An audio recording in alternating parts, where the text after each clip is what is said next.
This channel does not promote any violent, harmful, or illegal activities. All content provided by this channel is meant for an educational purpose only. এই মুহূর্তে আমরা যে খবরের দিকে যে আপডেটের দিকে নজর রাখবো তা অবশ্যই নিয়োগের দাবিতে আপার প্রাইমারির মিছিল শুরু হলো করুণাময়ী থেকে যাবে বিকাশ ভবন পর্যন্ত। আরো একবার জানাই আপনাদেরকে নিয়োগের দাবিতে ফের পথে চাকরি প্রার্থীরা। এবারে আপার প্রাইমারির যারা রয়েছেন তারা মিছিল শুরু করেছেন করুণাময়ী থেকে। এই মিছিল ধীরে ধীরে বিকাশ ভবনের দিকে এগোচ্ছেন এবং তারা যে বিষয়টা মূলত সামনে রাখছেন যে তাদের নিয়োগ দিতে হবে, নিয়োগ করতে হবে তাদের, এই দাবিকে সামনে রেখেই আবারও পথে নেমেছেন তারা। প্রাইমারির মিছিল, আপার প্রাইমারি মিছিল ইতিমধ্যে করুণাময়ী থেকে শুরু হয়ে গিয়েছে, বিকাশ ভবন পর্যন্ত যাবে এই মিছিল এবং তারপর ঠিক কি হবে সেই বিষয়গুলো কিন্তু তারপরেই ঠিক হবে। যারা রয়েছেন সেখানে তারা বলছেন যে তাদের নিয়োগ দিতে হবে, দীর্ঘদিন ধরে তারা এই নিয়োগ পাচ্ছেন না, সেই কারণেই আজকে নিয়োগের দাবিতে আবারও রাজপথে নেমেছেন। সুজয় রয়েছেন আমাদের সঙ্গে। সুজয়, এই মুহূর্তে মিছিল কতদূর পর্যন্ত এগোলো?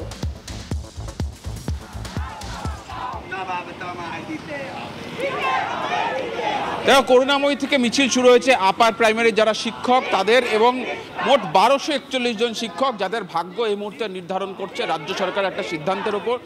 যারা আপার প্রাইমারির শিক্ষক রয়েছে, যারা মিছিল রয়েছেন, তাদের বক্তব্য যে এখন কোনো আইনি জট নেই, কোনো বাধা নেই, তারপরও রাজ্য সরকার তাদের নিয়োগ দিচ্ছে না এবং সেই নিয়োগের দাবিতেই করুণাময়ী থেকে বিকাশ ভবন তাদের মিছিল এবং তারপর প্রিন্সিপাল সেক্রেটারির সঙ্গে দেখা করার কথা। সরাসরি জানতে চাইবো আজকের মিছিল কেন এবং দাবিগুলো কি কি রয়েছে।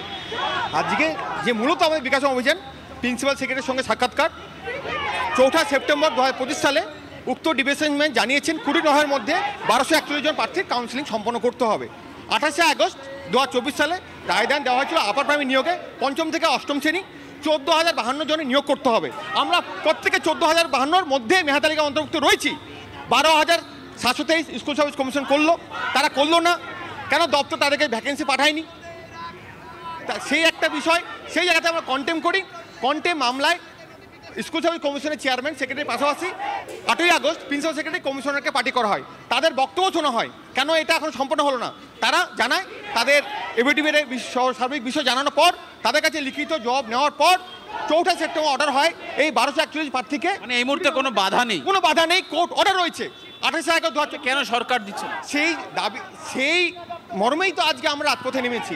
সেই মর্মেই প্রিন্সিপাল সেক্রেটারি যাচ্ছি, যেখানে কোর্ট ডিভিশন বেঞ্চ বলেছে 20 নভেম্বরের মধ্যে 1241 জন কাউন্সিলিং করতে হবে, তা পালন করছে না, কোর্ট অর্ডার পালন করছে না। তার জন্য আজকে আমরা রাজপথে নেমেছি, বিকাশ জন অভিযান করছি।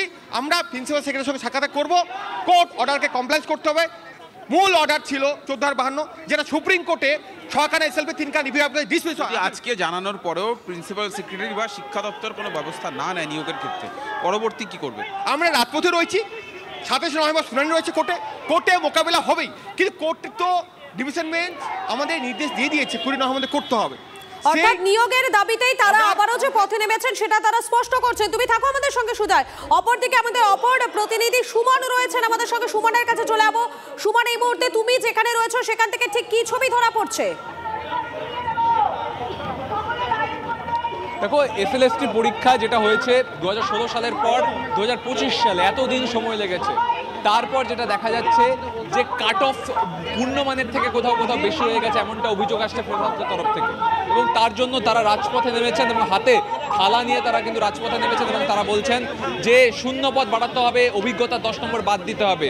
শুধু থালা নয়, তার সাথে যে বই পেরেছেন, যে বিষয়ে তারা পড়াশোনা করেন, কেউ ইতিহাসের বই, কেউ অন্য বই, সে বই নিয়েও কিন্তু তারা রাস্তায় নেমেছেন এবং কিন্তু তারা বিরোধিতা করছেন সরকারের এই সিদ্ধান্তে। তারা বলছেন যে শূন্য পদ বাড়াতে হবে, অভিজ্ঞতা 10 নম্বর বাদ দিতে হবে। আপনারা তো এর আগেও রাস্তায় নেমেছিলেন, আপনাদের মূল দাবি তো শূন্য পদ বাড়াতে হবে, অভিজ্ঞতা 10 নম্বর বাদ দিতে হবে, কিন্তু যোগ্য চাকরিহারারা বলছেন এটা তো কোর্ট পারমিট করেছে। দেখুন, একটা কথা হচ্ছে তারা বলছেন যে কোর্ট পারমিট করেছে। অনেক সময় দেখা গেছে কোর্ট অনেক কিছু পারমিট করেছে এবং আবার অনেক কিছু কিন্তু বাতিল হয়েছে, কারণ অনেক সময় কিন্তু ভুল জাজমেন্টও হতে পারে। 1 নম্বর কথা হচ্ছে আমরা এই 10 নম্বর এই কারণেই বাতিল করতে চাইছি, 2016 সালে যখন রিক্রুটমেন্ট প্রসেসটা হয় তখন কিন্তু এই অভিজ্ঞতা 10টা নাম্বার কিন্তু ছিল না। যারা বেসিক্যালি কিন্তু বিএড ক্যান্ডিডেট ছিল তারা কিন্তু প্রত্যেক কিন্তু তার জন্য 10টা নাম্বার পেয়েছিল।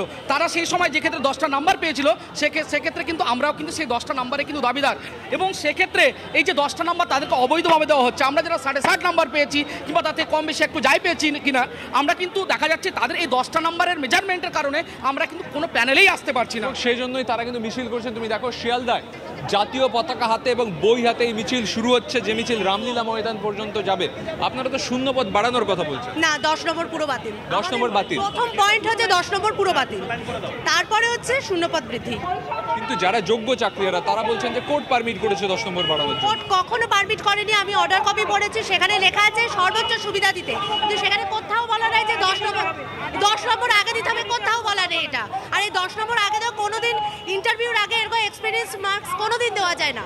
এই দাবিটা নিয়ে কিন্তু তারা হাতে বই নিয়ে এসছেন, দেখো বাংলা প্রথম ভাষা নবম শ্রেণীর বই, এবং তারা বলছেন যে আমরা পড়াতে চাই, আমরা এতদিন অপেক্ষা করেছি, এতদিন পরে একটা পরীক্ষার সুযোগ হয়েছে, তারপরে এই বৈষম্যমূলক আচরণ কেন? এই দাবিতেই কিন্তু শিয়ালদা থেকে মিছিল বেরোচ্ছে এবং তারা দাবি করছেন 10 নম্বর বাদ দিতে হবে, 1 লক্ষ শূন্যপদ বৃদ্ধি করতে হবে এবং তাদের চাকরির ব্যবস্থা করতে হবে। এসএসসি কিন্তু সাঁড়াশি চাপে পড়েছে বলা চলে। একদিকে যোগ্য চাকরিহারারা তারাও বলছেন যে তাদের প্রত্যেকে চাকরি পাচ্ছেন না, সেই চাকরির ব্যবস্থা করতে হবে।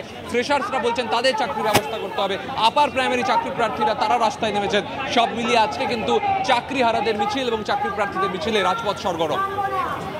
একেবারে আমরা সেই ছবিটা দেখাচ্ছি আপনাদেরকে, দুটো ছবি আপনারা দেখতে পাচ্ছেন এই মুহূর্তে। একদিকে উচ্চ প্রাথমিকের যারা প্রার্থীরা তারা এই মুহূর্তে পথে নেমেছেন, তারা তাদের দাবিকে সামনে রেখে মিছিল করছেন। অপরদিকে এসএলএসটির যারা ফ্রেশার্সরা রয়েছেন তারাও কিন্তু আজ তাদের দাবিতে পথে নেমেছেন। মূলত তাদের যেটা দাবি যে অভিজ্ঞতা 10 নম্বর বাতিলের দাবিতেই তারা এই মিছিল করছেন।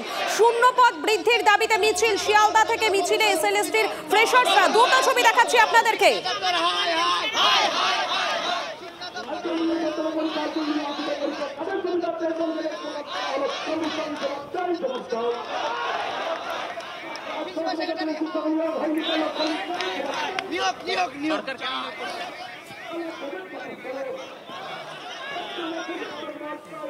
কন্টেম্প মামলার অর্ডার আছে, তার সত্ত্বেও মুখ্যমন্ত্রী আমাদের নিয়োগটা দিচ্ছে না। 1241 জন প্রার্থী আমরা আজ রাজপথে নেমেছি শুধুমাত্র কাউন্সিলিং এর জন্য। শিক্ষা দপ্তরে যে ফাইল আটকে আছে সেই ফাইলকে অবিলম্বে কমিশনে মুভ করাতে হবে। আমাদের কাউন্সিলিং নোটিশ প্রকাশ করতে হবে। কাউন্সিলিং নোটিশ যতক্ষণ না আসছে ততক্ষণ আমরা এখান থেকে নড়ছি না, নড়বো না। কেন সরকার কেন এই ফাইলটা এগোচ্ছে না? এখনো পর্যন্ত আমাদের হাইকোর্টের ডিভিশন বেঞ্চের 1241 অর্ডার রয়েছে, তবুও পর্যন্ত এখনো কাউন্সিলিং এর কোনো নোটিশ জারি করা হয়নি। অবিলম্বে যাতে আজকেই জারি করা হয় তার জন্য আমরা সবাই রাজপথে আবার নেমেছি। বিকাশ ভবন নাটক করছে। প্রিন্সিপাল সেক্রেটারি স্যার কেন এটা করছেন? কোর্ট কন্টেম অর্ডার আছে। প্রথমে অর্ডার হয়েছিল হাইকোর্টের ডিভিশন বেঞ্চে, সেটা সুপ্রিম কোর্টে কমপ্লাই হয়েছে, 14,052 জনকে নিয়োগ দিতে হবে। ফের 1441-এর জন্য আমাদেরকে কোর্টের দ্বারস্থ হতে হয়েছে।